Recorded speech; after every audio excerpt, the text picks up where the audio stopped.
अस्सलाम वालेकुम। आज के इस वीलॉग में हम बात करेंगे कि किस तरह बेनज़ीर भुट्टो और आसिफ अली ज़रदारी की शादी हुई। क्या आप जानते हैं बेनज़ीर से शादी का ख्याल आसिफ अली ज़रदारी को कब और किन हालात में आया? विक्टोरिया स्कोलफील्ड जो कि बेनज़ीर की बेस्ट फ्रेंड हैं, वो अपनी book fragrance of tear my friendship with Benazir Bhutto में आसिफ अली ज़रदारी के जज्बात का तफसीली जिक्र किया है। वो लिखती हैं कि आसिफ अली ज़रदारी ने पहली बार बेनज़ीर भुट्टो को बम्बीना सिनेमा में देखा, जो कि उनकी खानदानी मलकियत था। बेनज़ीर भुट्टो वहाँ पे मेरिलिंग मूवी का प्रीमियर शो देखने के लिए आई हुई थी। उस वक़्त आसिफ अली ज़रदारी और बेनज़ीर भुट्टो दोनों की उम्र लगभग 15 साल थी। वो कहती हैं कि आसिफ अली ज़रदारी पहली बार बेनज़ीर की झलक से इतना मुतासिर हो गए कि उन्होंने अपने वालिद हाकिम अली ज़रदारी से ये कह दिया कि वो बेनज़ीर भुट्टो से शादी करना चाहते हैं। जबकि उनकी उम्र उस वक़्त तकरीबन 15 साल थी, तो उनके वालिद ने उनको उस वक़्त इतना सीरियस नहीं लिया। लेकिन जब बाकायदा 1987 में जब दोनों ख़ानदानों के दरमियान रिश्ते की बात चली, तो आसिफ अली ज़रदारी ने फौरी रजामंदी जाहिर कर दी। जब दोनों खानदानों में रिश्ता तय पा गया, तो आसिफ अली ज़रदारी ने प्लान किया कि वो बेनज़ीर भुट्टो से मिलना चाहते हैं। दोनों ने ये प्लान किया कि हम विंज़र पार्क में मिलेंगे। तो बेनज़ीर अपनी नीस फातिमा भुट्टो को साथ लेकर जाती हैं विंज़र पार्क के अंदर। बेनज़ीर भुट्टो के हाथ पर शहद की मक्खी काट जाती है, तो अगले दिन तक बेनज़ीर भुट्टो का पूरा हाथ सूज जाता है। तो आसिफ ज़रदारी को जब पता चलता है कि उनका हाथ बुरी तरह सूज गया है, तो वो बेनज़ीर को पुरस्रार तौर पर वो इंसिस्ट करते हैं कि डॉक्टर के पास चलें। तो वो खुद अपनी गाड़ी में बिठाकर बेनज़ीर भुट्टो को डॉक्टर के पास लेकर जाते हैं। उस दिन बेनज़ीर को ये रियलाइज़ हो गया था कि ये वही शख्स है जिससे वो शादी करेंगी। बेनज़ीर भुट्टो लिखती हैं कि आसिफ ज़रदारी वापसी के ऊपर रास्ता भूल गए, तो वो कॉन्स्टेंटली आसिफ ज़रदारी को ऑब्जर्व करती रहीं। उन्होंने देखा कि आसिफ ज़रदारी रास्ता भूलने के बावजूद वो चिड़चिड़े नहीं हुए, वो बड़े काम और कूल रहे। वो कॉन्स्टेंटली उनकी दोस्तों को और उनको हंसाते रहे। बेनज़ीर को उस रात अंदाज़ा हो गया कि ये वही शख्स है जिस पर वो पूरी तरह एतमाद कर सकती हैं। और उसी रात बेनज़ीर ने प्लान किया कि वो अपनी वालदा के साथ आसिफ ज़रदारी को मिलवाएंगे। दोनों आसिफ ज़रदारी और बेनज़ीर डिनर के ऊपर गए, जहाँ पे नुसरत भुट्टो भी मौजूद थी। अगली सुबह जब बेनज़ीर भुट्टो से उनकी वालदा पूछती हैं कि क्या तुम शादी करना चाहती हो आसिफ ज़रदारी से, तो बेनज़ीर भुट्टो का जवाब होता है, हाँ मैं शादी करना चाहती हूँ। इस वाक़े के ऊपर विक्टोरिया स्कोलफील्ड बेनज़ीर की बेस्ट फ्रेंड भी लिखती हैं कि 29 जुलाई 1987 को उस रात जब वो डिनर करके वापस आ रहे थे, वो वापसी पे बेनज़ीर को ड्रॉप करने जा रही थी। तो बेनज़ीर ने गाड़ी में कहा उनसे कि मेरी बात ध्यान से सुन लो, इससे पहले कि ये बात मीडिया में आ जाए, लेकिन मेरी बात तुम गौर से सुन लो कि मैंने शादी के लिए हाँ कर दी है। तो वो लिखती हैं कि ये खबर सुनते ही मेरा दिल खुशी से झूम उठा और मेरे सामने बेनज़ीर का मुस्कुराता चेहरा और कहा कि ज़्यादा हैरान मत हो, ये एक अरेंज मैरिज है। 18 दिसंबर को लियारी का ककरी ग्राउंड जैम पैक था। पूरे मुल्क से हज़ारों लोग वहाँ पहुँचे हुए थे। इस मजमे में बहुत से अफराद तो ऐसे थे जो कि काफ़ी दिनों से आकर वहाँ पे डेरा डाल चुके थे। कुछ अफराद पैदल आए हुए थे, कुछ अपनी साइकिलों पर अंदरूनी सिंध से आए हुए थे। ज़्यादातर तो ऐसे लोग थे जिनके पास इनविटेशन भी नहीं था। लगभग 15,000 लोगों को इस शादी का इनविटेशन भेजा गया था। उस तकरीब में मोस्टली लोग पीपल्स पार्टी के जियाले थे, जिनको इनविटेशन की ज़रूरत नहीं थी। ये वही ग्राउंड था जहां जुल्फ़िकार अली भुट्टो ने अपनी सियासत की शुरुआत की थी और पहली बार आवाम से उन्होंने खिताब किया था। ये वही दौर था जब ज़ियाउल हक का बदतरीन दौर पीपल्स पार्टी के ऊपर आया हुआ था, जब पीपल्स पार्टी ज़ेरे ताब थी। और ये वही ग्राउंड था जहाँ पर पीपल्स पार्टी के 6 से 7 जियाले उस वक़्त शहीद हुए थे। बेनज़ीर लिखती हैं कि तकरीब से एक रात पहले वो बुर्का पहनकर तैयारियों का जायज़ा लेने के लिए ककरी ग्राउंड में गई।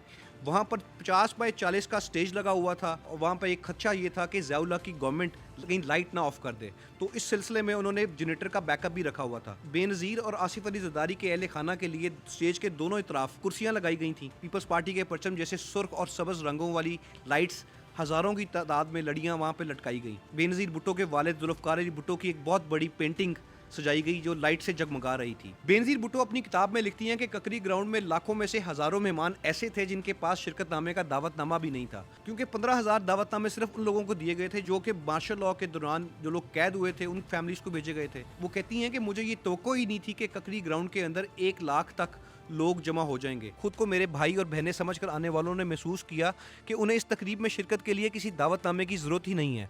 वो यहाँ ख़ानदानी शादी में शिरकत की रवायती जहन बनाकर आए थे।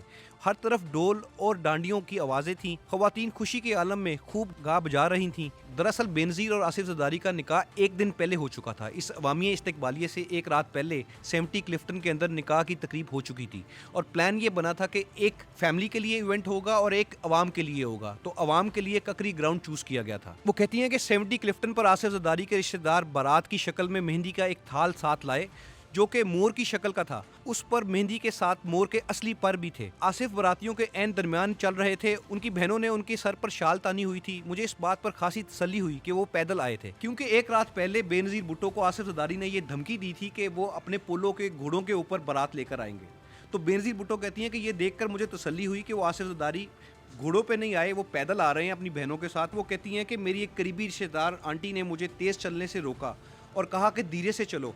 दुल्हनें वकार से और आहिस्तगी से चलती हैं और मेरे सर के ऊपर कुरान मजीद का नुस्खा थामे हुए थीं। वो लिखती हैं कि उसी दौरान उनका कज़न शाद जो कि उनके पास आया, उन्होंने उससे पूछा कि मर्दाने के अंदर जहाँ पे आसिफ ज़रदारी भी मौजूद हैं और वहाँ पर हमारे ख़ानदानी मौलवी साहब भी वहाँ पर मौजूद हैं, वहाँ पर क्या चल रहा है और मेहमानों को इतनी आने में देर क्यों लग रही है।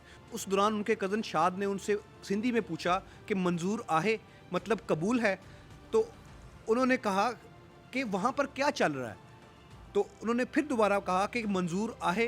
तो बेनज़ीर ने कहा मुझे बताओ तो सही वहाँ पर क्या चल रहा है। तो जब उन्होंने तीसरी बार पूछा मंजूर आहे, तो मैंने कहा वो कहाँ हैं, मुझे बताओ तो सही वो हैं कहाँ पे। वो लिखती हैं कि मुझे उस वक्त ये अंदाज़ा ही नहीं था कि जो गवाहान थे वो मर्द की तरफ से थे और मेरे कज़न ने मेरे से जब ये पूछा, वो एक्चुअली में निकाह के बारे में बात कर रहे थे कि मंजूर आहे, तो मैंने जवाब में हाँ बोला। बेनज़ीर भुट्टो लिखती हैं कि 70 क्लिफ्टन के बाहर भीड़ इतनी बढ़ गई कि पीपल्स पार्टी के रज़ाकार मुहाफ़िज़ों को हमारे मेहमानों के लिए सिर्फ एक ब्लॉक के फासले पर वाक़े क्लिफ्टन गार्डन्स तक रास्ता खोलने में खासी जदोजहद का सामना करना पड़ा।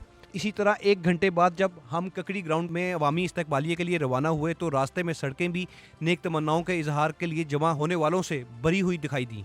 गाड़ियों से शादी के वो गीत गूंज रहे थे जो हमारी शादी की खुशी में पूरे पाकिस्तान में पहले ही मकबूल हो चुके थे। हर तरफ पीपल्स पार्टी के परचम के रंगों वाली रोशनियां जगमगा रही थीं। बेनज़ीर तो इस तरह के अवामी हजूम और माहौल से आशना थी, लेकिन आसिफ ज़रदारी के लिए ये सूरत हाल नई और निस्बतन परेशान कुन थी। बेनज़ीर भुट्टो लिखती हैं कि आसिफ ज़रदारी उस वक्त उस भीड़ को देखकर परेशान हो गए जब सिक्योरिटी गार्ड ने हजूम पर जोर दिया कि पिजोरो गाड़ी को आगे बढ़ने के लिए रास्ता दें। यह आसिफ ज़रदारी का पीपल्स पार्टी की अवाम की मोहब्बत और हमायत का पहला जायका था। एक तरफ 70 क्लिफ्टन में मिठाई और सैकड़ों डब्बे तैयार किए गए, दूसरी जानब लियारी में भी कई रोज़ पहले पीपल्स पार्टी की खवातीन मेंबरान की जानब से शादी की मिठाइयाँ पीपल्स पार्टी के रंगीन डब्बों में पैक की गईं, जो बाद में अवाम के इस हजूम में तकसीम कर दी गईं। इस दौरान सिर्फ 1 घंटे में 40,000 डब्बे तकसीम हो गए। इस तकरीब के बाद अगली सुबह बेनज़ीर भुट्टो ने अवाम के नाम एक बयान जारी किया, जिसमें एक तरफ तो उन्होंने लोगों की फलाह बहबूद का जिक्र किया और दूसरी तरफ आमरीत से आज़ादी के लिए अपनी ज़िंदगी वक्फ करने का अहद भी किया और साथ ही साथ ये पैगाम दिया कि उनकी मकबूलियत में कमी नहीं आई बल्कि मुसलसल इजाफा हो रहा है। बेनज़ीर भुट्टो लिखती हैं कि यकीनन ज़िया के कुछ अहलकार लियारी में मौजूद उस हजूम में मौजूद थे। वो इस उम्मीद के साथ आए थे कि ज़िया को खबर दे सकें कि मेरी शादी ने मेरी अवामी हमायत को कमज़ोर कर दिया है। बेनज़ीर भुट्टो लिखती हैं कि उस रात 70 क्लिफ्टन में मेरी कज़न समिया हैदर ने मुझसे कहा कि अब ज़ियाउल हक इलेक्शंस नहीं करवाएगा जब तक बेनज़ीर हाँ नहीं करेगी। लेकिन ये बात हंसी में उस वक्त तब्दील हो गई। लेकिन ये हमने सोचा नहीं था कि कुछ ही अरसे बाद इलेक्शंस होंगे और बेनज़ीर भुट्टो इस मुल्क की वज़ीर आज़म बनेंगी। उस महफिल के बाद 70 क्लिफ्टन से बेनज़ीर भुट्टो की रुखसती हुई और 16 नवंबर 1988 को बेनज़ीर भुट्टो इस मुल्क की वज़ीर आज़म बन गई। वज़ीर आज़म बेनज़ीर भुट्टो।